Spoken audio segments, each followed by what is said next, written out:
যেসব মানুষরা ঘরের থেকে টাকা বাইরে বেশি নষ্ট করে, নিজের নাম কেনার জন্য বাইরে টাকা অপচয় করে, তাদের পরিণতি এইটাই হয়। পাকা ঘরে দেখুন জল পড়ে ভেসে যাচ্ছে, তবু ছাদ দেওয়ার পয়সা নেই তার পকেটে, কিন্তু বাইরে টাকা খরচা করার বেলায় কিন্তু প্রচুর টাকা আছে। এই কষ্টটা বিগত 5 থেকে 6 বছর ধরে পাচ্ছি। অলরেডি 2 বালতি জল ফেলে দিয়ে এসেছি, আর 1 বালতি পুরো ফিল আপ, আর একটা ওই পাশে। আর জায়গায় জায়গায় এরকমভাবে যদি জল পড়ে, কত জায়গায় এরকম বালতি, এই ঘটি বাটি পেতে রেখে দেবো সেটা বলুন তো দেখি। ছাদ ঢালাইয়ের টাকাটা রেডি হলো, সেটা ব্যবহার করে ফেললো অন্য জায়গায়। একবারও মাথায় আসলো না যে ঝড় বৃষ্টি আসলে বাচ্চাগুলোকে নিয়ে কিভাবে থাকি।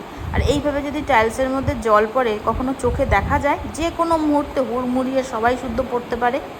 চোখ থাকতেও যদি কোনো মানুষ অন্ধ হয়ে যায়, তাহলে সেই ক্ষেত্রে কি বলবো। এত বছর ধরে সংসার করছি, জীবনে এরকম